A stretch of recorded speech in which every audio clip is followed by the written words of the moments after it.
जब आप पहले दिन गए तो आपको अरे क्या, कैसे आपके दिमाग में भी वो बातें हैं कि मेरे से नहीं होगा, ये वाला सीन तो बिल्कुल नहीं आया दिमाग में? बिल्कुल हुआ। कभी कभी हमने एक ऐसा फेस भी किया ट्रेनिंग दौरान कि हम्म। आपको 2 दिन भूखा भी रखते हैं ओह। और हालत ये होती है कि खुद हम्म। का यूरिन तक पीना पड़ जाता है। पहला प्यार देश से, हाँ फिर जी, दूसरा प्यार बीवी से। बीवी से। आपका सबसे पसंदीदा खेल कौन सा है? और सबसे फेवरेट मूवी की अगर हम बात करें, सबसे फेवरेट एक्टर की बात करें, और बात करें अगर एक्ट्रेस की तो एक्ट्रेस की एक्ट्रेस की बात करो तो मेरी वाइफ है। अरे वाह, क्या बात है! ये पहले ऐसे शख्स हैं, जब मैंने एक्ट्रेस का जिक्र किया तो इन्होंने सीधा अपने वाइफ का नाम लिया, वरना हीरोइनों की लाइन लगी रही। नमस्कार दोस्तों, मैं संजय गुप्ता, और दोस्तों आज इस पॉडकास्ट में आपको हम एक ऐसे शख्स से मिलाने जा रहे हैं जिन्होंने देश में, आप समझ सकते हैं कि सबसे सर्वोच्च अगर कोई इंसान होता है तो देश का जवान होता है, जिसका हम पूरे भारतवर्ष के जितने भी लोग हैं हमेशा सम्मान करते हैं। और आज हम जो मुलाकात करने वाले हैं, कई सारी ऐसी बातें होने वाली हैं जो कि आज के युवा वर्ग के लिए भी बहुत ही महत्वपूर्ण बातें होने वाली हैं। किस प्रकार से वो अपनी जिंदगी में आगे बढ़ें और कौन कौन सी चुनौतियां अगर उनके जीवन में आती हैं तो उन्हें भी कैसे उन चुनौतियों का डटकर सामना करें, बहुत सारी ऐसी बातें होंगी। आइए हम सीधा परिचय करवाते हैं जो हमारे साथ हैं, जिनका नाम है ठाकुर संजय सिंह दहिया राजपूत, जिनकी उम्र मात्र 33 साल है, लेकिन इस 33 साल की उम्र में इन्होंने अपने जीवन में कई सारे अचीवमेंट्स प्राप्त किए हैं। मैं आपको बताना चाहूंगा कि एनसीसी के डिस्ट्रिक्ट कमांडर और ट्रेनर भी हैं संजय सिंह जी, और all India camp senior award से भी सम्मानित किए जा चुके हैं। इसके साथ ही पूर्व मानव संसाधन विकास मंत्री डॉक्टर मुरली मनोहर जोशी जी के हाथों द्वारा ये सम्मान भी प्राप्त कर चुके हैं। और इसके साथ ही दिल्ली में 26 जनवरी की जो परेड होती है उसमें भी इन्होंने पार्टिसिपेट किया है। तो संजय जी, आपका बहुत बहुत स्वागत है हमारे इस पॉडकास्ट पे। थैंक यू सो मच, जय हिंद। सबसे पहले तो हम यही जो शुरुआत होता है इंसान के जीवन का, कि प्रारंभिक आपकी शिक्षा दीक्षा कैसे हुई, आपका बचपन कैसे बीता? सबसे पहले तो संजय जी आपका बहुत बहुत धन्यवाद कि आपने इस लायक समझा कि हम कुछ युवाओं के लिए, देश के लिए कर सकें जी। और बात रही हमारे बचपन की, तो हमारा जो बचपन बीता है, आपकी जानकारी के लिए बता दो, मेरे पिताजी भी सेना में थे। अरे वाह। और उन्होंने 2 बार देश सेवा की है सेना में जाके। जी। तो वहीं से हमें एक सेना के जाने की प्रेरणा मिली। हाँ, पिताजी से। उनका नाम उदम प्रसाद दाहिया है। और उन्होंने देश के लिए कई बलिदान दिए, है ना। उन्होंने यहाँ उनको पीठ में गोली भी लगी थी। तो चाइना बॉर्डर पे उसमें पोस्टेड थे पिताजी हमारे जी। तो गोली लगने के बाद फिर भी उन्होंने हार नहीं मानी, पीठ में दुश्मन की औकात है, पीठ पे गोली में, सामने से हिम्मत तो है नहीं कि मार दे। तो उस कठिन परिस्थिति से उन्होंने काफी कहानियां बताई, तो उससे काफी हमको मोटिवेशन मिला।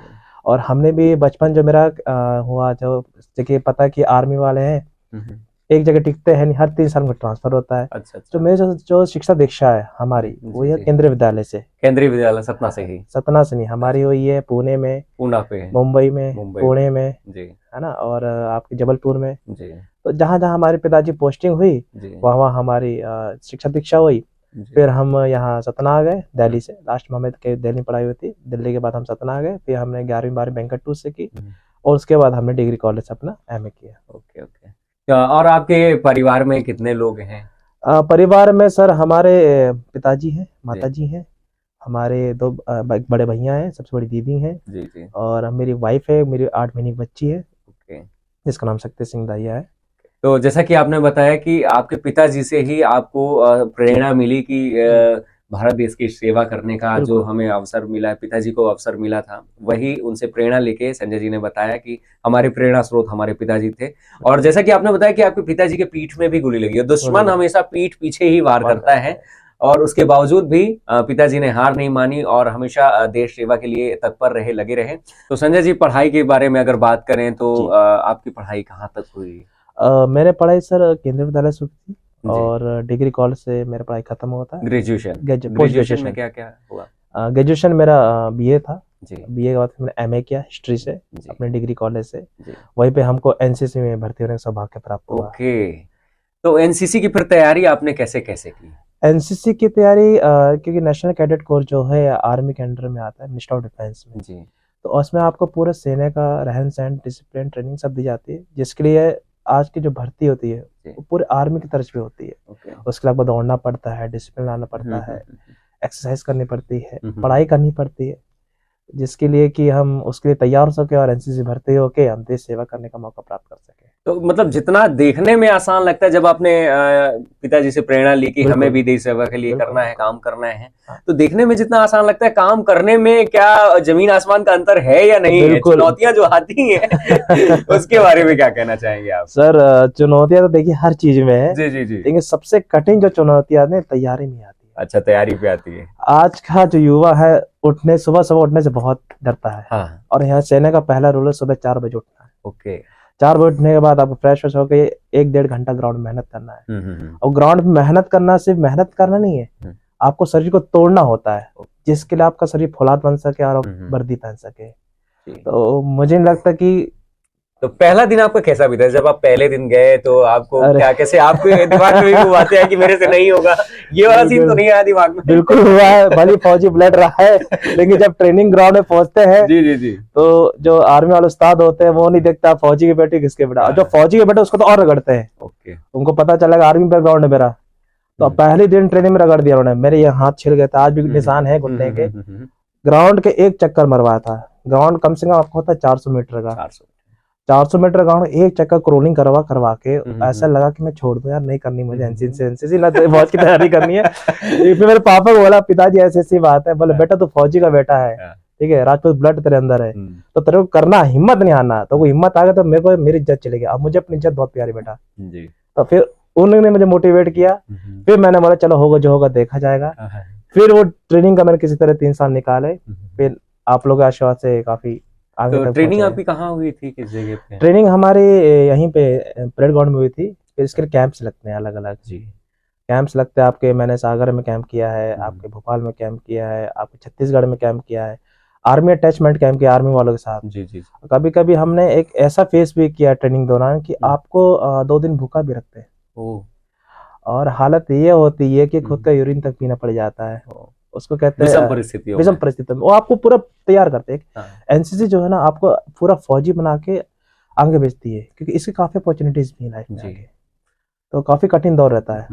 जब तो जैसा कि आपने बताया कि काफी डिफिकल्टीज का सामना करना पड़ता है, और आज का जो युवा तैयारी कर रहा है उसके बारे में क्या कहना चाहेंगे? क्योंकि आज के युवा में अगर हम बात करते हैं तो बहुत ही कम समय में बड़ी चीज पाने की आशा करते हैं आज के युवा, तो उनके बारे में क्या कहना चाहेंगे? किस प्रकार से अगर वो अपनी लाइफ में कुछ प्रॉब्लम्स भी आ रही हैं तो उसको कैसे टैकल करें? वो देखिए, प्रॉब्लम्स का तो काम है आना है, लेकिन एक अच्छा फौजी, एक अच्छा युवा वही होता है तो उस प्रॉब्लम को टैकल करके आगे बढ़ जाए जी। यही आपका एनसीसी सिखाती है, आपको फौज सिखाती है कि विषम परिस्थिति, कठिन परिस्थिति है, विषम परिस्थिति कैसे सामना करके हम आगे बढ़ना है, वो आपको सिखा। आज बात करें आज की युवा की, जो आज का जो युवा है कहीं ना कहीं भटक गया है मैं कहूंगा, और हम उसी मकसद से एनसीसी कंप्लीट करने के बाद हमने ये एक ठाना है कि युवा के अंदर फौजी संस्कार जो होते हैं वो हमें देना है, ताकि वो हर कठिन परिस्थिति का सामना कर सके। दर्शकों, मैं आपको बताना चाहूंगा कि ठाकुर संजय सिंह दाहिया राजपूत जी, जो कि आज बहुत ही अच्छे ट्रेनिंग पे बच्चों को ट्रेनिंग दे रहे हैं, एक डिस्ट्रिक्ट ट्रेनर भी हैं, कमांडर भी हैं। तो आपके जो बच्चे हैं, मतलब जिनको आप ट्रेनिंग देते हैं, कितने सालों से आप ट्रेनिंग दे रहे हैं? सर मुझे ये काम कर लगभग 10 से 12 साल हो गए। अच्छा, 10 से 12 साल हो गए। हाँ जी। तो आपके कई सारे बच्चे सेलेक्ट भी हुए? बिल्कुल। किस किस जगह पे हैं? सर कुछ लड़के तो आर्मी फोर्सेस में भी है, और एक लड़का आपको बताऊंगा मेरा 9 पैरा स्पेशल फोर्स कमांडो है। अच्छा, अरे वाह। उनका नाम विकास सिंह बघेल है, और मेरे एनसीसी में जूनियर थे और ट्रेनिंग लेने आते थे। सर मुझे फौजी बनना है। वो इतना मेहनती लड़का है सर, साइकिल से गांव से आते थे। अच्छा। और फिर भी लेट हो जाता है, हमारा रूल है, लेट मतलब लेट, हम लोग 1 सेकंड का लेट हुआ ना वो सजा के काबिल होता था। अच्छा। वो बंदा सजा भी खाता था और पूरी ट्रेनिंग करता था। तो उसको जो डेडिकेशन देखने की बात हुआ, अब मुझे नहीं पता कमांडो हुआ, अब मुझे नहीं पता मैंने कितने लड़के ट्रेंड कर दिए। समथिंग मैं आंकड़ा लगा तो 1000 से 5000 इतने सारे लड़के ट्रेंड कर दिए होंगे। और लड़कों जब मुझे फोन आता है, श्रीमान जी हमारा सिलेक्शन हो गया है, हम फौजी बन गए आपके बदौलत, तब दिल को सुकून पहुंचता है कि नहीं यार, चेस्ट बैग मेडल, एक अलग खुशी होती है। मेरे छात्र भी जितने सिलेक्ट होते हैं मेडल मेरा ऑटोमेटिक बढ़ते जाते हैं। ओके, वाह, बहुत अच्छी बात आपने बोली कि जितने भी बच्चे सेलेक्ट होते हैं तो हमारे भी छाती पे मेडल बढ़ते जाते हैं। ये खुशी के मेडल होते हैं, क्योंकि जब डेडिकेशन के साथ हम सिखाते हैं बच्चों को और बच्चे पूरा सीख कर और सेलेक्ट हो जाएं, तो वो जो खुशी का अनुभव होता है वो एक अलग ही खुशी रहती है। अच्छा, ये जो बच्चों को आपने सिखाया, जैसे आपने बताया कि 1000 से 5000 के बच्चों को आपने ट्रेनिंग दी है, तो सिखाते वक्त क्या कितना आपको भी चुनौती का सामना करना पड़ता बिल्कुल, होगा कि बिल्कुल। बच्चे हैं, कभी डिसिप्लिन पे रहे, कभी डिसिप्लिन पे नहीं रहे, तो बिल्कुल। कौन कौन सी ऐसी कठिनाइयां आती हैं सिखाने में? सबसे पहली बात, बच्चे आलसी बहुत आज के जमाने में। अच्छा। टाइम से आना चाहिए, टाइम से उल्टा फुल्टा खाएंगे, टाइम से ट्रेनिंग को आलसपन करेंगे, तो वो टीचर ही है क्या जो उनको डिसिप्लिन न सिखा सके। सही सही सही। तो फिर हम उनको उनके तरीके में रहेंगे, उसी को हम टैकल करते हैं। कभी कभी हमको दोस्त भी बनना पड़ता है, कभी कभी जल्लाद भी बनना पड़ता है, है ना, क्योंकि आपको जो इंस्ट्रक्टर होता है, जो ट्रेनर होता है फौज का, एनसीसी का, वो एज अ मदर काम करता है। जैसे मैं अपने बच्चे को नहलाती वाला ड्रेस पहनना सिखाती है, जीवन कैसे लड़ना है, वही हम लोग का रोल रहता है सर। तो वही हम बच्चों को सीख देते हैं अपना स्वयं का एग्जाम्पल देके कि भाई ऐसा नहीं, ऐसा लाइफ में होता है, तो बच्चे फिर आ जाते हैं। तो इसके साथ ही अब संजय जी, मैं एक बात आपसे जरूर जानना चाहूंगा कि जैसे कि मैंने देखा है कि बच्चे डायरेक्ट अगर पढ़ाई करते करते अगर सेना की तैयारी करना चाहें तो एनसीसी ज्वाइन करते हैं, तो एनसीसी के कौन कौन से ऐसे बेनिफिट हैं कि जो उन्हें मिलते हैं बच्चों को? एनसीसी की ये बेनिफिट्स है कि जैसे आपके पास सी सर्टिफिकेट है, एनसीसी में 3 सर्टिफिकेट, ए बी सी। अच्छा। ए होता है आपका स्कूल में और बी सी होता है आपके कॉलेजेस में। तो जो सी सर्टिफिकेट होता है आपका, जैसे कि आप अफसर के ट्राई करते हैं, सेना के अधिकारी लेफ्टिनेंट रैंक के लिए, तो उसमें आपको डायरेक्ट एसएसबी इंटरव्यू फेस करना पड़ता है। आपको ना रिटन एग्जाम देना पड़ता है, ना यूपीएससी देना पड़ता है, आप सीधा एलिजिबल होता है एसएसबी के लिए। एसएसबी के लिए सर्विस सिलेक्शन बोर्ड होता है, और उसका 5 दिन का इंटरव्यू होता है, जिसके लिए आपको जो नॉर्मल पर्सन होगा, सिविलियन होगा, उसको पहले यूपीएससी का एग्जाम देना पड़ेगा, सीडीएस का, उसके बाद एसएसबी फेस करेगा। लेकिन हम एनसीसी वालों के लिए ये है कि जिसका सी सर्टिफिकेट ए या बी ग्रेड, मतलब अल्फा या ब्रेवो, इसका ए ग्रेड है, तो सीधा ऑफिसर के लिए एलिजिबल है इंटरव्यू के लिए। उसके बाद मेडिकल होता है, फिर अपने डायरेक्ट ट्रेनिंग ज्वाइन कर लेता है। डायरेक्ट ज्वाइनिंग होती है। हाँ। अच्छा, और क्या क्या इसके बेनिफिट्स हैं? कहाँ विषम परिस्थितियों में एनसीसी जो कैडेट्स हैं वो काम करते हैं? जी, एनसीसी कैडेट जैसे आपने देखा होगा, रिसेंटली हम एग्जांपल लेते हैं कोरोना काल का, तो आपने देखा होगा कि पुलिस वाले भी लगे थे, आर्मी वाले लगे थे, लेकिन आपने खाकी वर्दी वाले जरूर देखे होंगे। जी हाँ। खाकी वर्दी, लाल हैक्कल ऊपर सर पे चढ़े, वो हमारे एनसीसी के जवान थे। तो उन्होंने भी काफी कठिन परिस्थिति में ऑल ओवर इंडिया में, क्योंकि एनसीसी देश की, हम लोग जब भर्ती होते हैं हमसे फॉर्म फिल करवाया जाता है कि अगर देश को हमारे कभी भी जरूरत पड़े तो हम परिस्थिति में तैयार खड़े रहने के लिए। हाँ, तो उस हम कसम को निभाते हुए कि सेना ने और देश ने हमको याद किया, तो हम सारे एनसीसी वाले देश सेवा के लिए न्यौछावर हो गए और कई लोग की मदद की, आपके पलायन से लेके हॉस्पिटल में लेके, जो रूल फॉलो नहीं करते उनको डिसिप्लिन सख्ती सिखाया भी गया पुलिस वालों के साथ। तो एनसीसी वालों का इस तरह का रोल रहा है कोरोना काल में। अच्छा, एक बात और काफी इंटरेस्टिंग है जो कि हम जानना चाहेंगे कि जैसे एनसीसी में काफी डिसिप्लिन के साथ रहना पड़ता है, तो जब एंटरटेनमेंट या खुद के मनोरंजन का टाइम आता होगा तो कैसे अपने आप में एंटरटेन करते हैं, कैसे एंजॉय करते हैं? एंटरटेन तो सबसे बड़ी चीज है कि अपने साथी होते हैं। अच्छा, क्योंकि कभी कभी ऐसे कैंप फंस जाते हैं, ऐसे ट्रेनिंग फंस जाते हैं, मोबाइल तक अलाउ नहीं होते जी, तो फिर आपस में साथ ही हंसी मजाक, है ना, मिमिक्री, और वहाँ पे संगीत होते हैं, कल्चर इवेंट्स होते हैं, जिससे कि उनको क्या प्रोत्साहन मिलता है आर्मी वाले द्वारा, हर चीज वाला, तो जिससे कि अपने इंसान खुद मनोरंजन कर लेता है। और संगीत ऐसा क्षेत्र है क्योंकि अपन संगीत से ताल्लुकात रखते हैं और हमने थिएटर भी किया है, तो वो अभी जो छोटी मोटी कलाएं हैं सबको हंसाने के लिए, क्योंकि इतनी थकान हो जाती है सर ट्रेनिंग के बाद रात में, क्योंकि आपस में सीनियर जो सब एक साथ हो जाते हैं, हम भूल जाते हैं क्या है, फिर सब जो भी मनोरंजन के साधन है, चाहे कोई गाना गा रहा है, कोई डांस कर रहा है, कोई कुछ भी कर रहा है, तो इस तरह से हम अपना सब जी हल्का कर लेते हैं। क्या बात है, मतलब कहीं ना कहीं देखा जाए तो एंटरटेनमेंट का पार्ट भी काफी जरूरी रहता है, इंसान को खुद में एंजॉय करना चाहिए, तो बहुत अच्छे से वो भी करते हैं और देश सेवा के लिए हमेशा तत्पर रहते हैं। जैसा कि इन्होंने बताया कि एक फॉर्म फिल करवाया जाता है कि देश को कभी भी आपको जरूरत पड़ेगी, चाहे रात हो, चाहे दिन हो, चाहे बारिश हो, चाहे ठंड हो, चाहे बरसात हो, तो आप हमेशा एक्टिव रहें। तो ठीक वैसे ही इतने मतलब विषम परिस्थितियों में जो काम करके देते हैं, जो देश की सेवा करते हैं, उनका हमेशा सम्मान सर्वोच्च स्तर पर रहता है। आइए कुछ आपके पर्सनल लाइफ के बारे में पूछते हैं, और दोस्तों ये पार्ट काफी इंटरेस्टिंग होने वाला है क्योंकि अब इनके पर्सनल लाइफ के बारे में हम बात करने वाले हैं। तो संजय जी, मैं आपसे ये जानना चाहूंगा कि आपका सबसे पसंदीदा खेल कौन सा है? सबसे पसंदीदा खेल तो मेरे एक तो एथलेटिक है, रेस है, और वेट लिफ्टिंग है। वेट लिफ्टिंग, क्या बात। और सबसे फेवरेट मूवी की अगर हम बात करें? Sir movie as a army aspirant तो मेरी लक्ष्य मूवी है सर। लक्ष्य मूवी, मतलब जो जैसा आप जो जुनून है उसी से रिलेटेड है, आपकी पैशन से रिलेटेड। सबसे फेवरेट एक्टर की बात करें? सबसे फेवरेट एक्टर मेरे के मेनन है। के मेनन जो शौर्य मूवी आपने देखी? जी जी जी। ब्रिगेडियर रुद्र प्रताप सिंह का रोल निभाया था। अच्छा, क्या वो रोल मतलब सबसे पसंद? वो सबसे पसंदीदा मुझे उनका पसंद आया सर। और बात करें अगर एक्ट्रेस की, तो एक्ट्रेस की बात करो तो मेरी वाइफ। अरे वाह, क्या बात है। ये पहले ऐसे शख्स हैं, जब मैंने एक्ट्रेस का जिक्र किया तो इन्होंने सीधा अपने वाइफ का नाम लिया, वरना हीरोइनों की लाइन लगी रहती है कि ये हीरोइन मेरी फेवरेट है, ये हीरोइन मेरी फेवरेट है। खैर वाह, बहुत ही अच्छी बात है कि आपने एक्ट्रेस में अपने वाइफ को सबसे ज्यादा पसंदीदा बताया। आपका पहले प्यार की बात करें कि शादी के पहले कभी लव वगैरह हुआ? हाँ सर, बिल्कुल हुआ। अच्छा, तो लव हुआ, तो फिर आगे क्या हुआ? लव हुआ सर, तो वो लव मेरा ऐसा है कि आज भी मेरे साथ है। अरे वाह, मतलब लव फिर मैरिज भी हुई। लेकिन आप जिसको पहली मुलाकात कहाँ हुई, क्या कैसे, मतलब उन पे दिल आया, वो क्या कैसा सीन था?